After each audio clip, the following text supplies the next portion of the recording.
And Okay. so if I manage to do it, we will share it somehow. Okay. But for now, I will just go ahead and welcome everyone. I'll tell you, my name is Lady Smith. I am the owner of the Snail on the Wall bookstore, which is a bookstore without a store based in Huntsville, Alabama. I happen to be Robert Bailey's neighbor.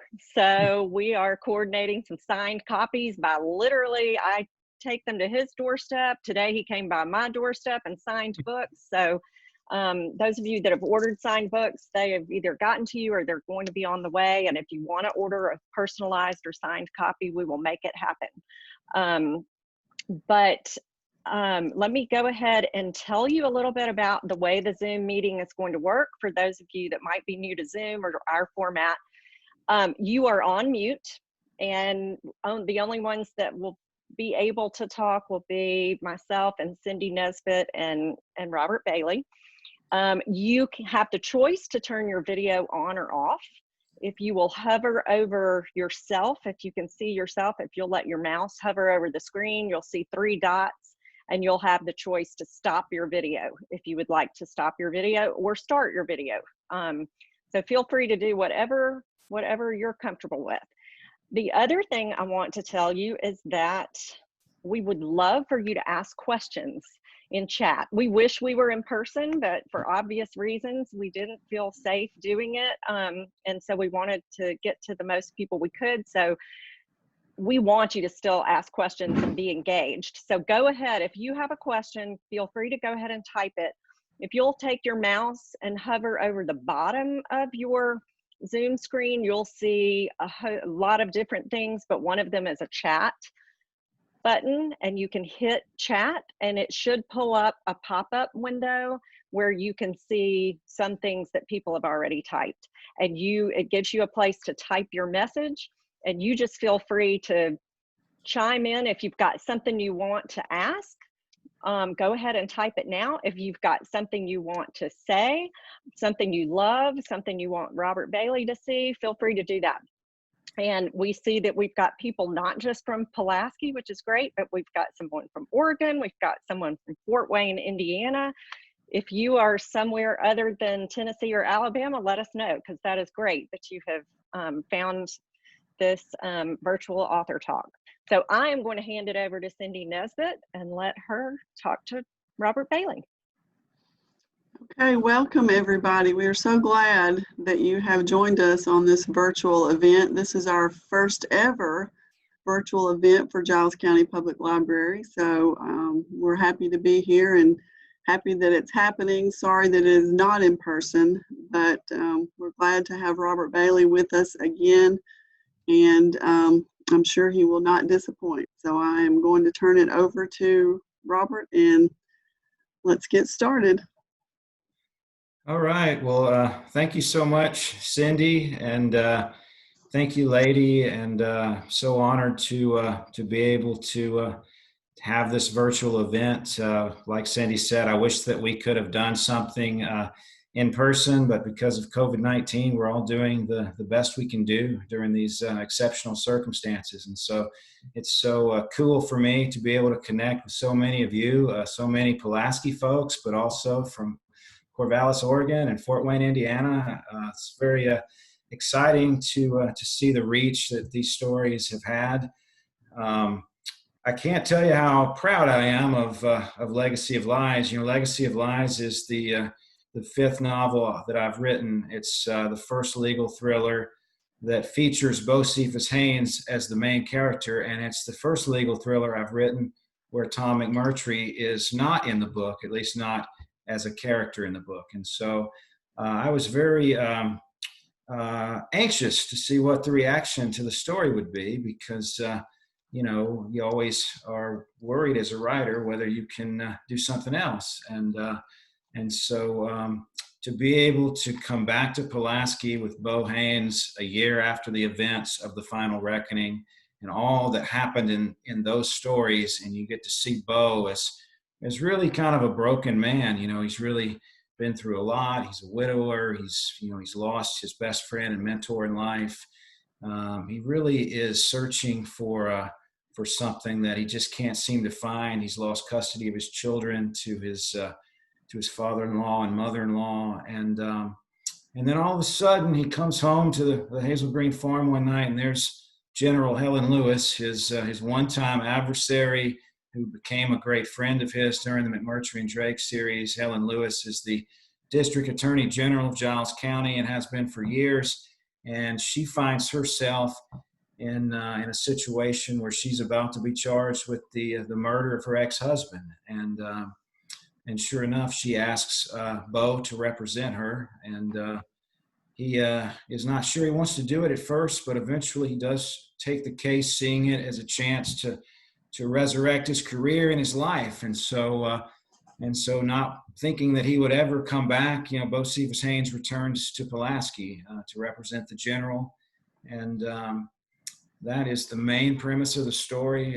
The case centers around the investigation, and it's very much a whodunit mystery, which are fun to write. I've written 2 of those books in the past. The Last Trial and Between Black and White were both that type of story.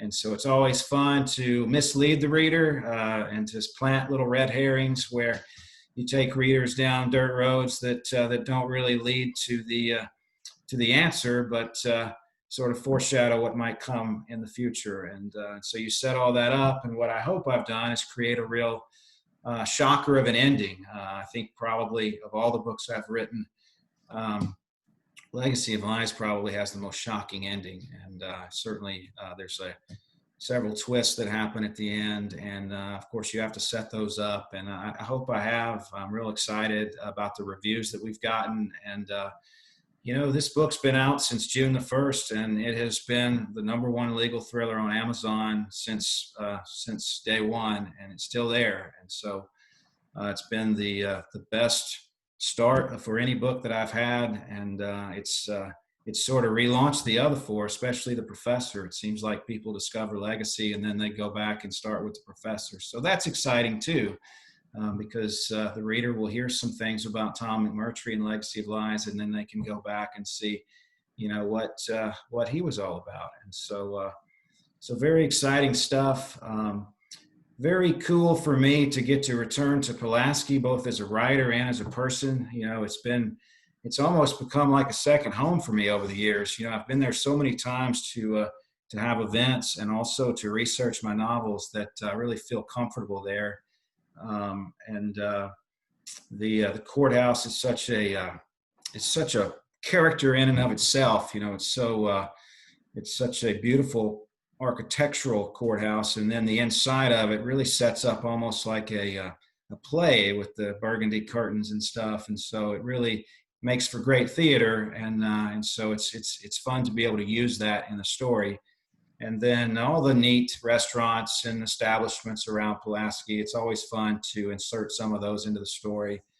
And, for me, that was important because I've always, as a reader, enjoyed little Easter eggs and stories that allow you to connect directly, to your fan base or to the writer. And so as a writer, I like to do that myself with readers. And so I'm excited to be able to do that again in this book. Pulaski was the primary setting for Between Black and White, my second novel, and then there's always a few scenes in it in the next 2 books, but it was neat to go back and have most of the book set there. And I see someone has asked about what I'm working on now. I'm actually working on the sequel to Legacy of Lies, or book 2 in the Bo Cephas Haynes series, which we'll pick up after the events of this story, and we'll have Bo in a situation where you have, it's kind of a book where you've got football and music, to me, are 2 of the great Southern unifiers. And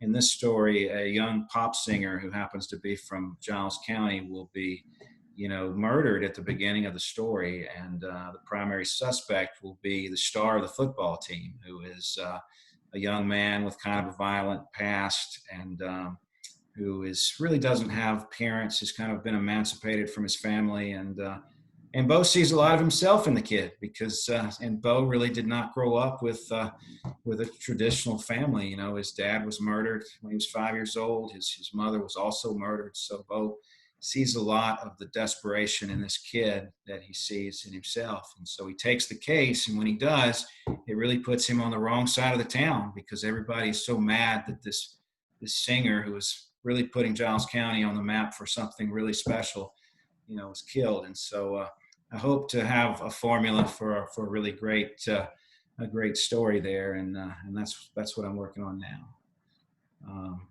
But fantastic to be back and be able to connect with Pulaski readers. And I would like to say a few words about the man who I dedicated this book to. I dedicated this story to my friend Danny Ray Cobb, who became probably my first fan in Pulaski. After The Professor came out,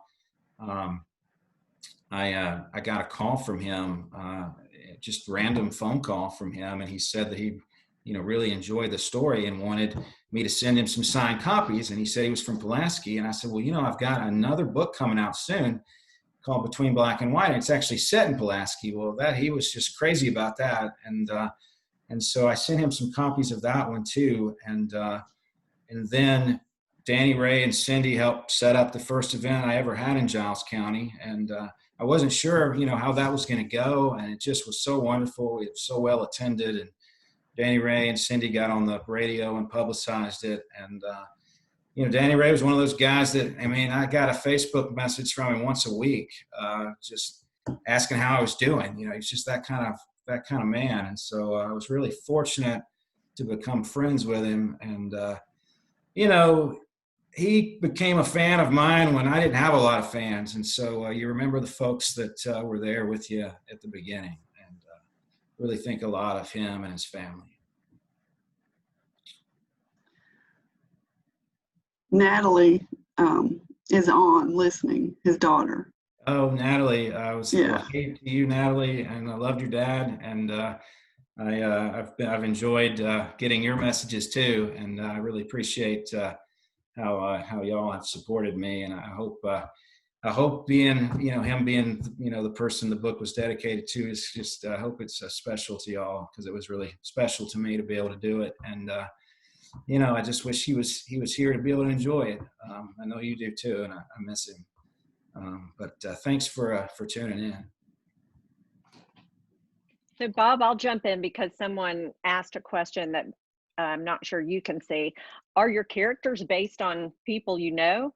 And then someone else asked a related question, which is it hard not to use names, real names from the places?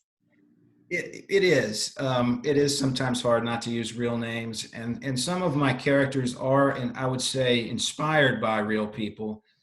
Certainly, there was a character in the first 4 books, the McMurtry and Drake books, called Powell, that was very much inspired by my friend Will Powell. And so, in fact, I even named the character Powell because he was so much like my friend.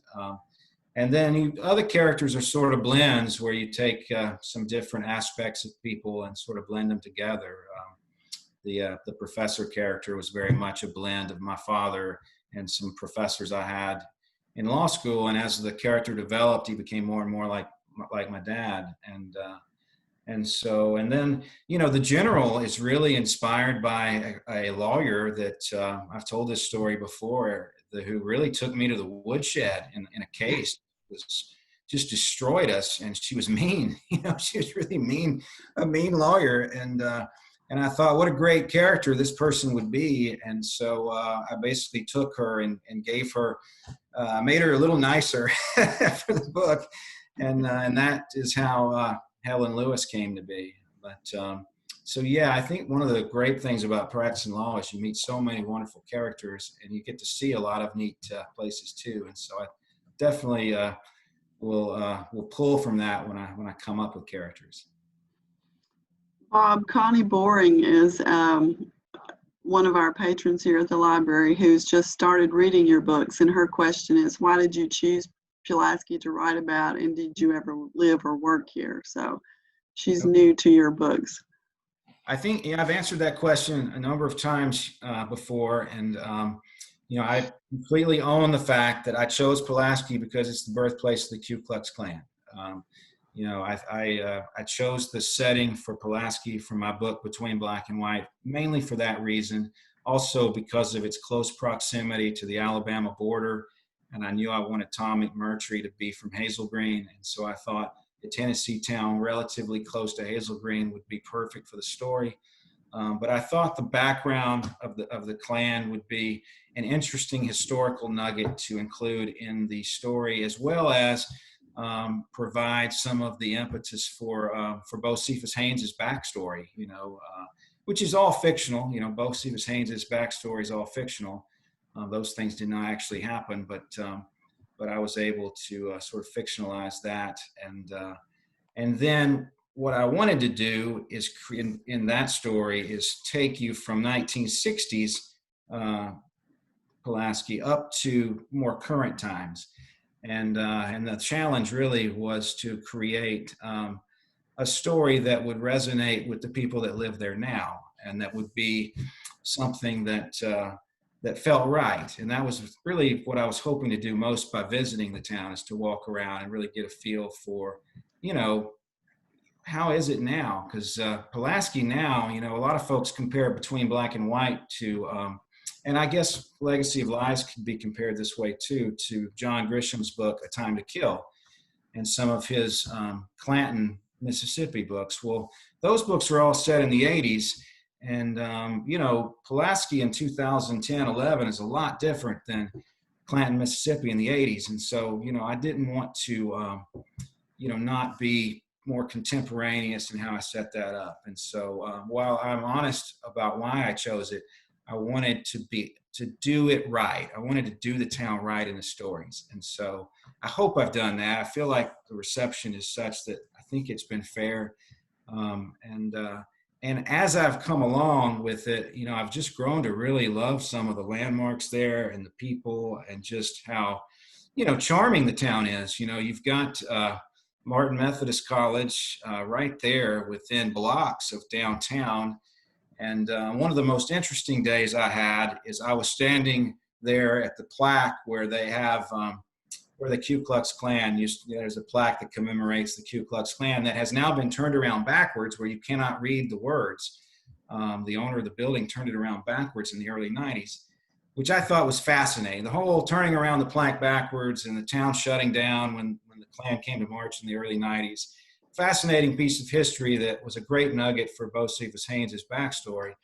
But when I came to visit that way, I was looking up at Martin Methodist College, and I saw several African-American people going into dorm rooms, and I saw some other folks of other ethnicities. And I just thought, here we have this wonderfully diverse college within, walking distance of this monument commemorating the Ku Klux Klan. I just thought that was really interesting, and it's what makes Pulaski such a complicated setting. And complicated is always good in a novel, because complicated is interesting, and novels are driven by conflict amongst people and towns, and so it's really become a great real setting, I think, for these stories.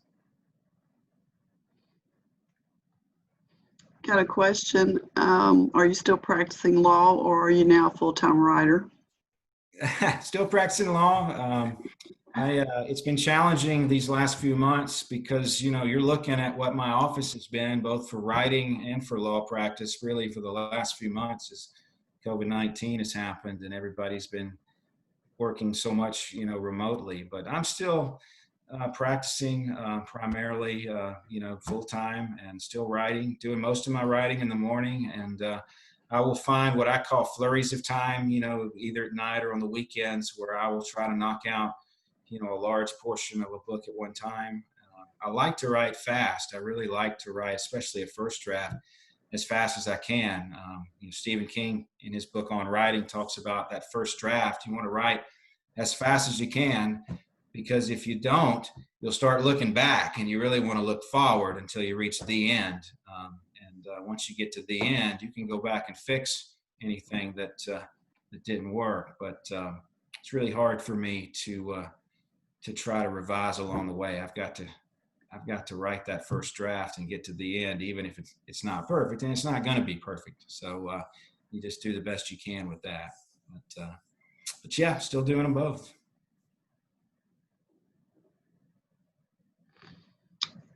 We have a question about in between Black and White, you had one of the bad guys hiding out with the Amish in Lawrence County. Any thoughts about revisiting that area?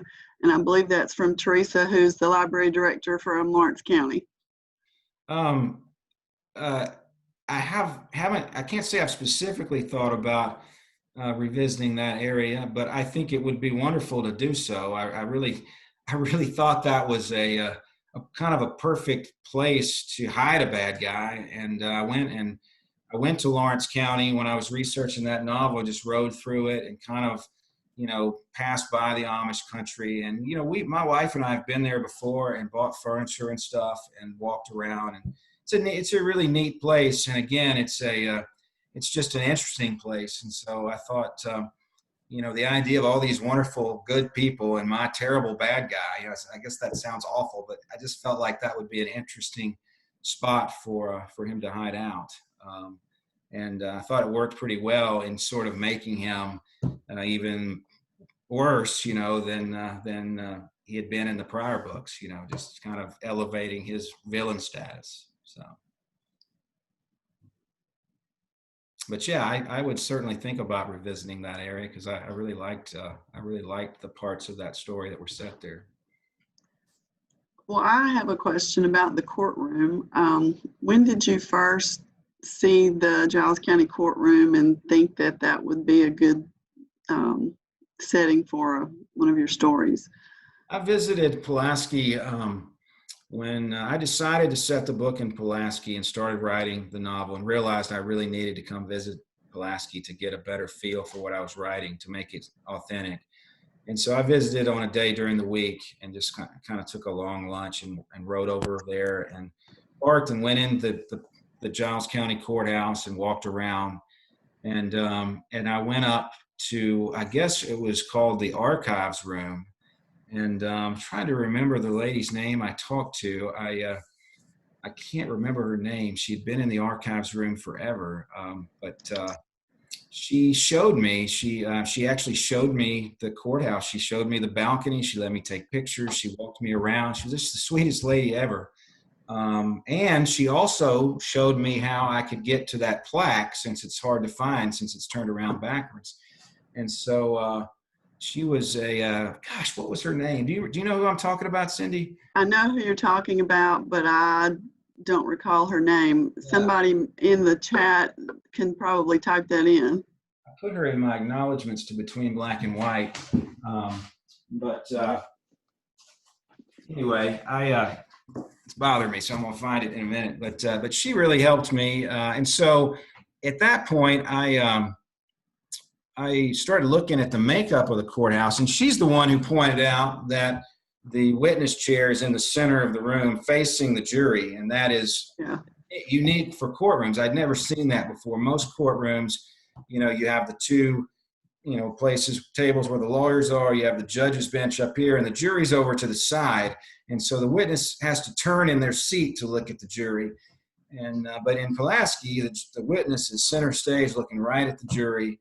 It really makes for I just say it, Willow Lamb is who I talked to.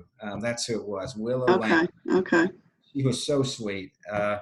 And anyway, and she let me sit in the chair and look at because I guess it was a day they didn't have anything. And so I really lucked in to finding the exact right person to be able to help me. And so I took everything about that experience in the pictures, and when I wrote the novel, tried to incorporate some of those little things into it so that anybody that read the book, a lawyer in Pulaski, would know that, I had been in there before. Because that's important. You never want to, if you're going to set a book in a real place, you really don't want to get the details wrong, because you lose credibility that way. So. Right. Well, I also have another question. Except for the named places like Reeves Drugstore and Kathy's Tavern, when you talk about the farm or things like that, do you have a place in mind, or that you have seen, or do you just, are you just coming up with that?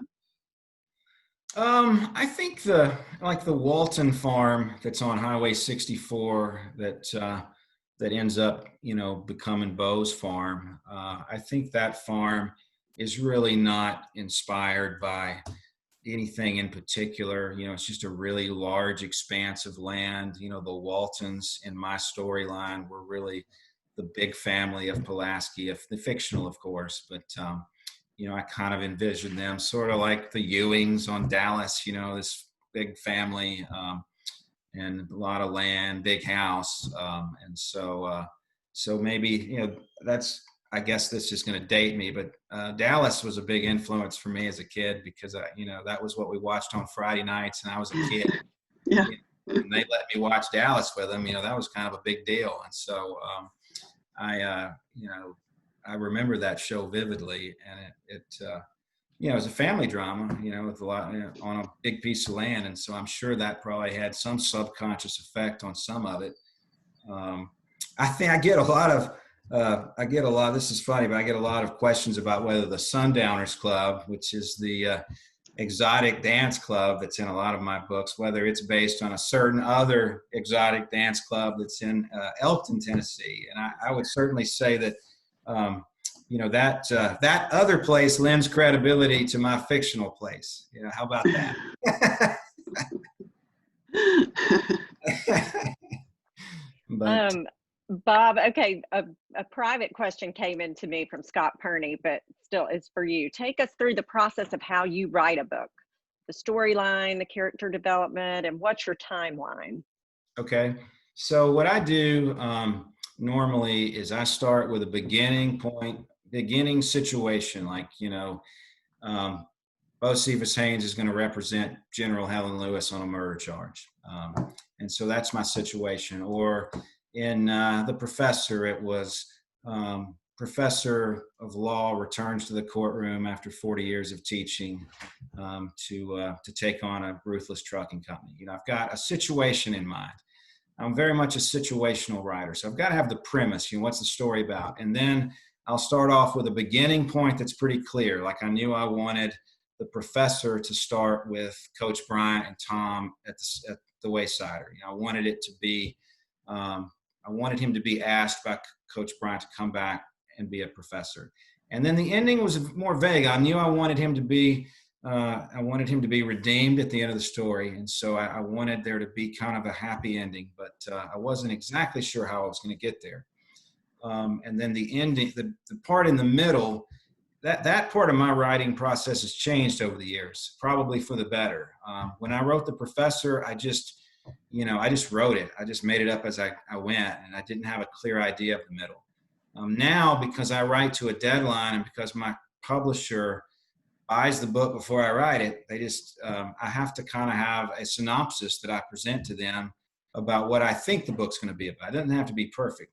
And so I will write what I would call a fairly loose synopsis now that starts with the beginning of the book, covers a few key things that will happen in the middle generally, and then covers the ending. And so that has helped me avoid having writer's block along the way, because I've always got a little bit of a blueprint for what the story's supposed to be about if I get stopped along the way. And so I take that beginning point now, and now I have a synopsis, I have a loose ending, and then I write. And I think Greg Giles said this in his talk about synopsis, and he's right. I mean, I will write, and a lot of times I'll forget about it. I really try not to glue myself to it, because the last thing I want to be is tight when I'm writing. I need to be able to take a few dirt roads along the way if I want to, because what's the fun of writing if you literally can't make it up as you go, and if the characters can't do something cool that you weren't aware of before you started. For example, I didn't think a bulldog was going to be a big character in The Professor, but he sure turned out to be. And in Legacy of Lies, there's a former sheriff character that's introduced at the beginning of the story that really becomes kind of a major supporting character by the end. And that just kind of happened. It was pretty organic in the writing process. And so I try to have a blueprint, but be loose enough to vary from it if I want to. And so that's my process. It's not perfect, but I guess nobody's is. I think the main thing about the process is that it gets you to the end, because to me, for any prospective writer, the two most important words are the end. Because if you don't get to the end, you never get a book in a store, you never get it published. You've got to finish. And it's going to stink. The first draft is not going to be good. I've yet to write one that was good the first time around. But if you get to the end, normally you've written enough good that you can go back and fix the parts that are boring and that don't work, and add ingredients that take the parts that are good and make them better. And that's part of it. And now, once I get that draft done, I send it off to the publisher. And then I work with a developmental editor that helps me do that. He kind of helps me take out the boring parts and the parts that don't work, and make suggestions about what we might want to add. And that's probably one of the most fun parts of the process, because you take what is this ungainly 25-ounce ribeye with lots of fat on it, and you trim it down into what you hope is like an 8-ounce filet, that's just got good meat. And that's probably the most fun. It can be painful sometimes. You got to kill your darlings sometimes. But the end result is always, I've been proud of it now 6 times if you count the Golfer's Carol. And then the most painful part, lady, and I'm sure you're aware of this, is the proofreading part. Lady proofreads books for people, and the proofreading and the copy editing is where they go and find all the typos and the continuity issues. You had the character with green eyes, now she's got blue eyes. You had her with, he was 6'4" back on page 57, now he's 5'8", that kind of stuff. Which, it's amazing how many of those mistakes you make, and how often you might use the word just, or how many times a character will shrug their shoulders. And I have some tendencies that I tend to do. It seems like I'll always overuse a word, and so that's the painful part, but it's a necessary part. And then at the end, it's done. Judy Cheatham asks, good writers are always readers. Whose writing has inspired you or your storylines? I think for me, and when I came up, I always loved to read, and I came to reading the long way. I was a slow reader at first. And when it finally, I had the light bulb go off when I was in about the 2nd grade. And, you learn how to read in the 1st grade. I really didn't enjoy reading probably until I was in the 2nd grade. And then I read the Bobbsey twin books, and then all the Beverly Cleary and all that stuff, all those wonderful Encyclopedia Brown books. And then when I was in high school, I read To Kill a Mockingbird, which was obviously a great inspiration for me, because I think every lawyer probably wants to be Atticus Finch, and every writer would love to write something like that. I mean, nobody will ever probably achieve that, but that's such a wonderful story. And then, for me, John Grisham came out with his first 5 books right around the time I was going to college. And, Grisham has been very prolific, and he's written a lot of great books. Those first 5 or 6 I would put up against anyone's. The Firm, or A Time to Kill is still my favorite, but The Firm, The Rainmaker, The Client, The Chamber, all of those first few books. The Pelican Brief is fantastic. I really enjoyed those, and I think from an influence standpoint, they were a big influence. Presumed Innocent by Scott Turow was a big influence on me, and in Legacy of Lies, I have a similar setup. Prosecutor on trial in their own county. In Presumed Innocent, it's Rusty Savage, who's the assistant DA that's charged with the murder of his wife. In my story, or in the murder of his colleague, and in my story, it's the main DA is charged with murder. So you have those sorts of influences. And then, you never stop reading. I mean, Stephen King, in that book on writing, which I talk about a lot because it was such a big influence for me, he says the two commandments for every writer is to read a lot and write a lot. And, if you don't have time to read, you don't have time to write. So I think that would be another big tip I would give any prospective writer is read. You really have to read, because if you don't read, it's like, how could you ever write a song if you didn't listen to music? If you didn't try to play music. person that I've ever been around who loves music loves to listen to music, and writing's no different. You have to read to know the beat of the story, because one of the most important things about being a writer is transitions from chapter to chapter, so that you turn the page and the next chapter is the first few lines of the next chapter.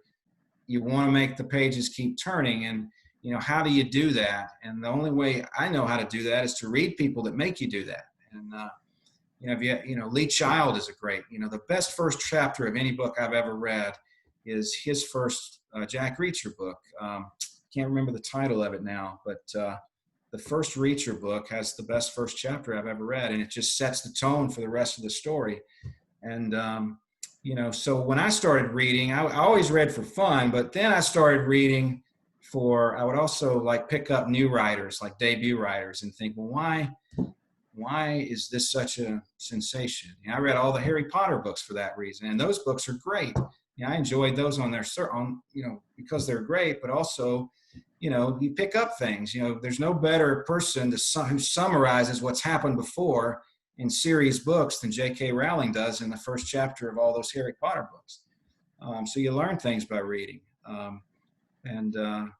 And so that's what I do. I read Where the Crawdads Sing earlier this year, which is such a great book by Delia. I can't remember her last name, but Delia Owens. So another great story. So yeah, you got to keep doing it. It's really hard for me now to do it, but it's not really whether I want to or not. I feel like I have to. It's really. I think anybody that loves to read, it's a borderline addiction. It is. And someone mentioned Faulkner with the short chapters. Someone in the chat. And definitely, certainly an influence. Faulkner was hard for me to read. I had difficulty reading his stories because they're so uniquely told. But yeah, short chapters, and then Dan Brown really, from a commercial standpoint, elevated the short one-page chapters, which I'll throw in a few of those occasionally, because as a reader, there's that sense of accomplishment when you finish a chapter. And sometimes if you make someone read 9 pages in a chapter, they're worn out. And so if they know it's only a page, there's a psychology there to it. And you only learn that, I think, by reading people that know it, because it's really hard to teach. By the way, Aaron Curry mentioned Killing Floor as the first Reacher. Killing Floor. The one you were saying? Yes, that is so good. I love that book. I've read several of them, but I always go back to that one because I just loved it. Love that story. What a character. Well, the Golfer's Carol that's coming out this fall, do you want to tell us a little bit about it? I would. The Golfer's Carol comes out on October the 13th. It's the first novel I've written that is not a legal thriller. It's really what I would call a fable. It's a inspirational fiction novel in the vein of Mitch Albom or Andy Andrews.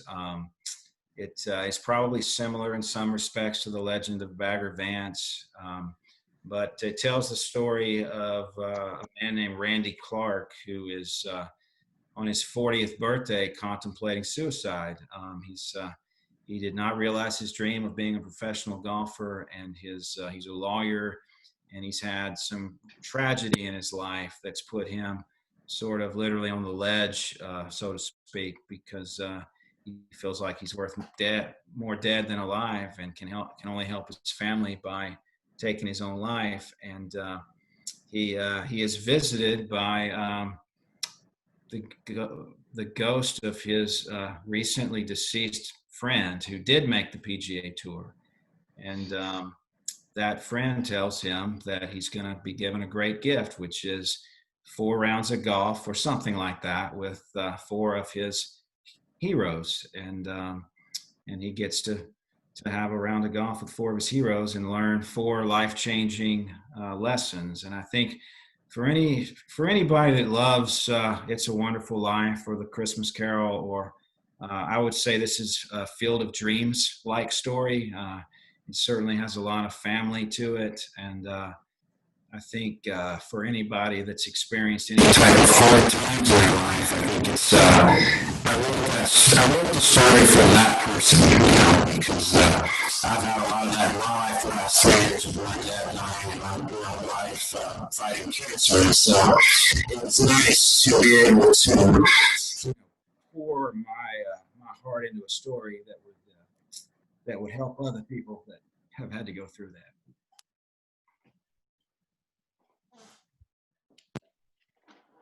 But I'm really excited about what the reception for that story is going to be. It is actually the editor for the book is the same editor that Delia Owens had for Where the Crawdads Sing. So I got to work with a different publisher, which was fun. You know, everybody does things different. I've been really fortunate. You know, my publisher for my legal thrillers is Thomas and Mercer, which is a wonderful mystery thriller imprint for Amazon. And then, you know, Penguin Random House is, I guess it's G.P. Putnam's Sons is the publisher for The Golfer's Carol. And I think, you know, it's going to be interesting to see what the reception is. I hope, you know, it comes out, you know, at a really weird time, you know, in the country. And I hope I just feel like people need to read something positive. And I hope it's something that people will latch onto, because I certainly did by writing it. And I hope that people who read it will find something in it that they can, you know, take with them. Claudia asks, how do you choose your characters' names, particularly Bocephus? Bocephus Haynes, my little brother's name is Bo. And when we were kids, Dad called him Bocephus as a nickname. And so I've always kind of liked that name. You know, Bocephus's middle name, Aurelius, comes from the Roman general Marcus Aurelius, which I always thought the combination of those two names, Bocephus Aurelius Haynes, just kind of rolls off the tongue.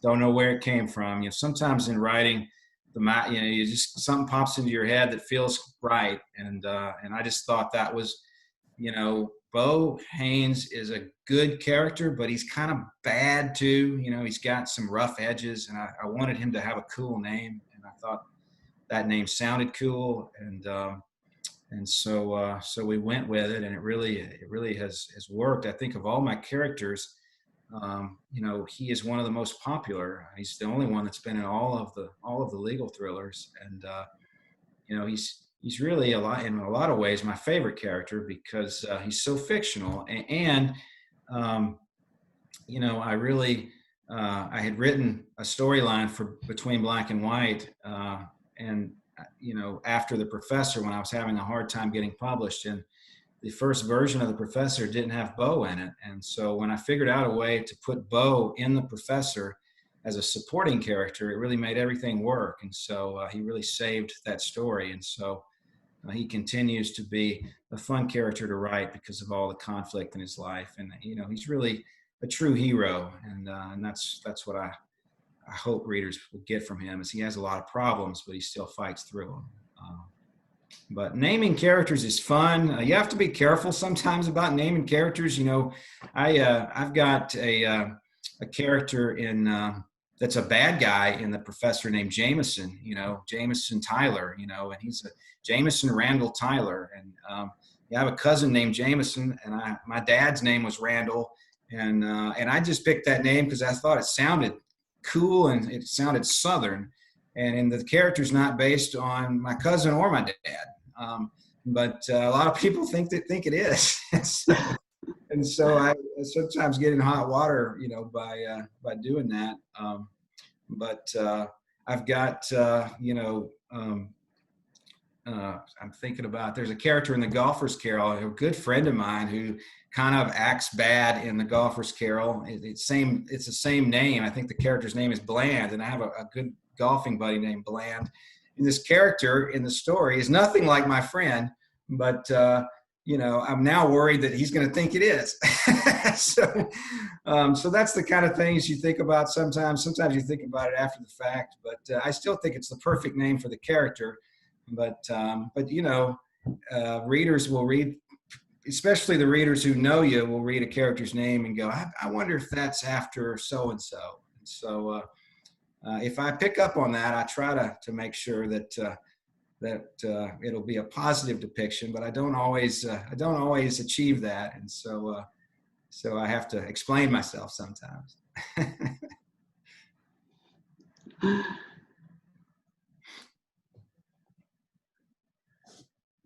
Teresa is asking, have you been approached about a movie made from the books? Yes, we have feelers out right now for the Golfer's Carol and for all of the books. I think the most interest with the legal thrillers, both McMurtry and the Bocephus series, is a TV series. I think I think my dream would be, I think now, a Netflix series, something, or a Paramount series. I don't know if any of the people on here watch Yellowstone, or if any of, I see a wave. I mean, what a show. Incredible. I mean, I would love for the Professor series to be made into something like that, or like Longmire. Longmire was a great show that lasted for a long time. I think sometimes the TV show keeps you engaged with the reader longer maybe than a movie does, but obviously a major motion picture would be wonderful, and we've had some feelers on that, and it just takes a long time, but I feel like we're as close now as we've ever been, and so I would love for that to happen, and fingers crossed that we hear something soon on that. That would be great. Yeah, I would that would be okay with me. I think readers are agreeing. We're getting lots of yes in the chat. Yeah, one of the fun things is readers will send me things about who I would want to play certain characters, and they'll suggest things. Like, I've got a Facebook reader who really wants Tom Selleck to be the professor, and I've had other folks want Harrison Ford to be the professor, and Denzel Washington for Bocephus, or Idris Elba for Bocephus, or one person wanted who's the guy that plays Magic Mike? What's that guy's name? I can see him, but I can't think of his name. They wanted that guy to be Rick Drake, so it's Channing Tatum. That's it. Somebody, yeah. I didn't really see that, but I was like, that'd be pretty cool too. And then the general, you'd have Meryl Streep would be a great general. I think Susan Sarandon would be a great general. I mean, there are a lot of great female actresses I can think of for that role. And Judy says it needs to be filmed in Pulaski. Oh, I would love that. I would love for it to be filmed on location in Pulaski. And Brad said he would probably like to have a part in that too. Brad would do it, yeah. He could film it.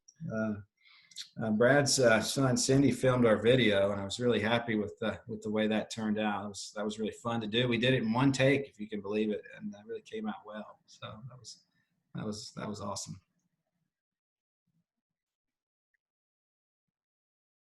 Oh, somebody wants to know who would play the sour wife. The sour wife. What a character. Who could play that?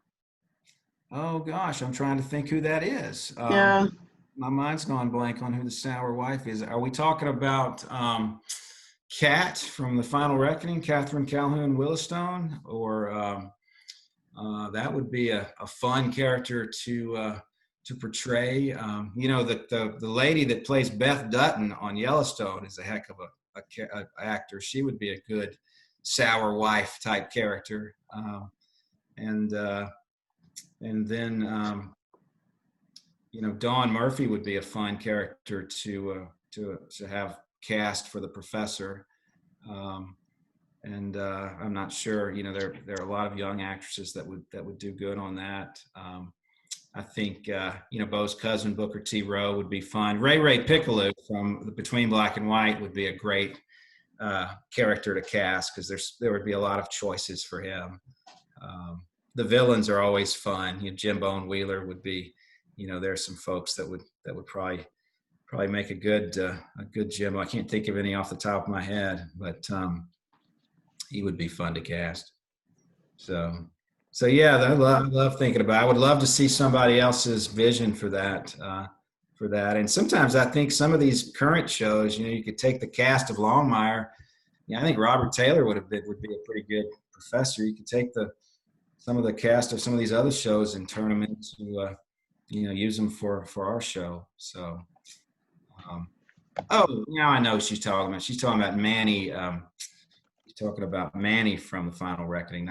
I'm not sure about her. That would be an interesting call. No names really come to mind right off the top of my head as to who would work for her. Yeah, Matthew McConaughey would be a good villain. I see somebody talking about him. I would love to get him involved in my Golfer's Carol book. There's a character in it that he would be perfect for. Well, we are coming up on an hour, and it's been short because everyone's asked great questions. And so anyway, is there anything you want to say in closing, Bob or Cindy? I would just like to thank everybody for tuning in.